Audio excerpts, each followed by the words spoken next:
मेरी मौत का कारण पुलिस इंस्पेक्टर गोपाल बदने हैं। उसने मेरे साथ 4 बार रेप किया। पुलिस प्रशांत बनकर ने मुझे मानसिक और शारीरिक रूप से प्रताड़ित किया। ये शब्द थे एक महिला डॉक्टर के जो उसने मरने से पहले अपने हाथ पर खुद लिखे थे। नमस्कार दोस्तों, ये कहानी है एक महिला डॉक्टर के सफ़ेद कोट पर लगे गहरे दाग की। ये कहानी है हमारे सुरक्षा देने वाले सिस्टम पर लगे सवालों की। सिर्फ 28 साल की उम्र थी, जिंदगी में बड़े सपने थे, लोगों की सेवा करने का जुनून था, पर एक रात उन सारे सपनों ने फांसी का फंदा चुन लिया। जी हाँ, ये महाराष्ट्र के सातारा जिले के फलटण उप जिला अस्पताल में काम करने वाली एक डॉक्टर ने एक होटल के कमरे में आत्महत्या कर ली। लेकिन ये एक आत्महत्या नहीं थे, ये एक सुसाइड नोट है जो किसी कागज़ पर नहीं बल्कि उसी डॉक्टर ने अपनी हथेली पर अपनी आखिरी उम्मीदों से लिखा था।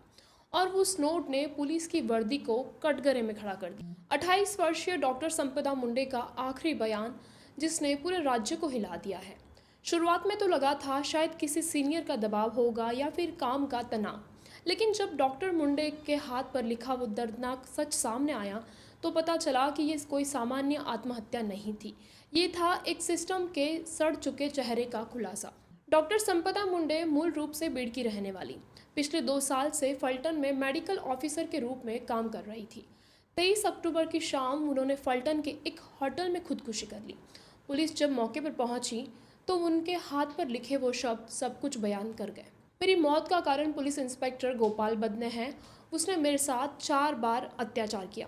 और ये लाइन वो लाइन थी जिसने पूरे महाराष्ट्र को झटका दे दिया। जांच शुरू हुई तो सहकर्मियों ने बताया, डॉक्टर मुंडे ने कुछ दिन पहले ही अपने वरिष्ठ अधिकारियों को लिखित शिकायत दी थी। उन्होंने लिखा था, मुझ पर अन्याय हो रहा है, अगर मुझे कुछ हुआ तो उसके जिम्मेदार वही होंगे। लेकिन उस शिकायत पर किसी ने कोई कार्रवाई नहीं की। वरिष्ठों ने ध्यान नहीं दिया। उसी लापरवाही के कारण एक जिंदगी खत्म कर दी। अब कुछ सवाल खड़े हो रहे हैं जिनके जवाब सामने आना जरूरी है। क्या आप कल्पना कर सकते हैं जिस विभाग पर हम सुरक्षा का भरोसा करते हैं उसी के अधिकारी पर रेप और टॉर्चर के आरोप लगे? और सबसे बड़ा सवाल ये है कि ये सब तब हुआ जब एक महिला डॉक्टर पहले ही प्रशासन से शिकायत दर्ज कर चुकी थी कि उसे टॉर्चर किया जा रहा है। उसने साफ कहा था, मेरे साथ अन्याय हो रहा है, अगर ऐसा ही चलता रहा तो मैं आत्महत्या कर लूँगी। ज़रा सोचिए, उसने जिंदा रहने की आखिरी कोशिश की, न्याय मांगा, लेकिन क्या हुआ? उसे इंतज़ार कराया गया, उसकी शिकायत का जवाब तक नहीं दिया गया। रिश्तेदारों के मुताबिक उसे पोस्टमार्टम रिपोर्ट बदलने को कहा जा रहा था, बार बार दबाव डाला जा रहा था। जब उसने मना कर दिया तो पुलिस के अधिकारी उसे लगातार परेशान करने लगे, टॉर्चर करने लगे। अब सवाल उठने लगे हैं कि आखिर डॉक्टर मुंडे का पुलिस से क्या विवाद था? क्या कोई पुराना मामला था? मीडिया रिपोर्ट्स के मुताबिक डॉक्टर मुंडे पिछले कुछ महीनों से पुलिस और स्वास्थ्य विभाग के बीच हुए एक विवाद में फंसी हुई थी। एक पोस्टमार्टम रिपोर्ट को लेकर विवाद हुआ था, जहां डॉक्टर मुंडे से रिपोर्ट बदलवाने का दबाव बनाया गया था। उनके परिवार ने भी मीडिया के सामने खुलकर कहा, उन्हें बार बार परेशान किया जा रहा था। पोस्टमार्टम रिपोर्ट बदलो, जैसा हम चाहते हैं वैसा लिखो, वरना तुम्हें फंसा देंगे। उन्होंने अपने रिश्तेदारों से भी कहा था, अगर मुझे कुछ हुआ तो समझ जाना कि दबाव बहुत बढ़ गया है। लेकिन किसी ने नहीं सुना और नतीजा आज वो नहीं है। मुख्यमंत्री और गृह मंत्री देवेंद्र फडणवीस ने आदेश दिया है कि दोनों आरोपियों को तुरंत गिरफ्तार करो और सख्त से सख्त कार्रवाई करो।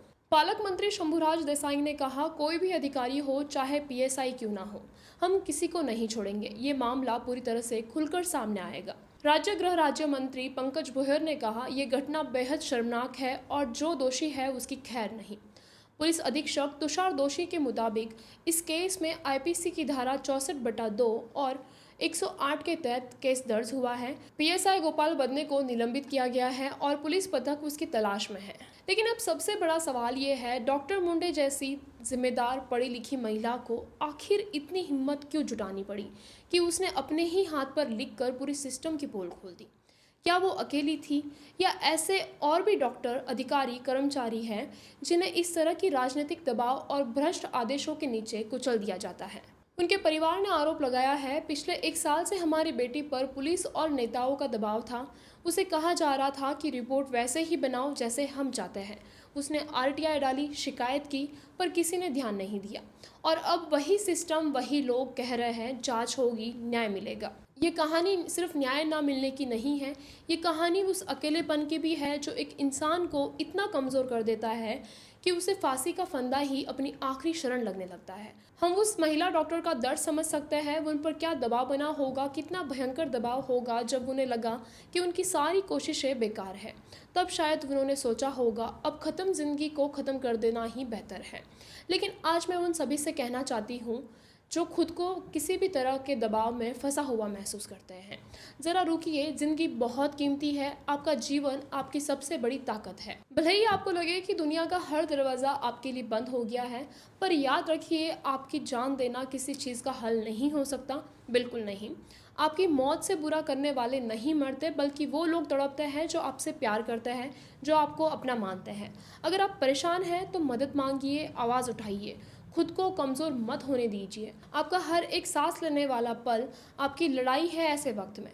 हम उम्मीद करते हैं कि इस मामले में जल्द से जल्द सख्त कार्रवाई होगी ताकि किसी और को न्याय मांगने के लिए अपनी जान ना देनी पड़े। डॉक्टर संपदा मुंडे की मौत सिर्फ एक आत्महत्या नहीं है, ये सवाल है पूरे सिस्टम से, जहाँ सत्य बोलना और ईमानदारी से काम करना आज जान देने जैसा बन गया है। अगर आप चाहते हैं कि ऐसी किसी डॉक्टर के साथ या और किसी बेटी की आवाज़ ना दबाई जाए तो इस वीडियो को शेयर ज़रूर कीजिए। अगर आपको ये वीडियो अच्छी लगे तो चैनल को लाइक सब्सक्राइब ज़रूर कीजिए ताकि मैं ऐसे ही वीडियो आप तक पहुंचाती रहूं। मिलते हैं अगली वीडियो में।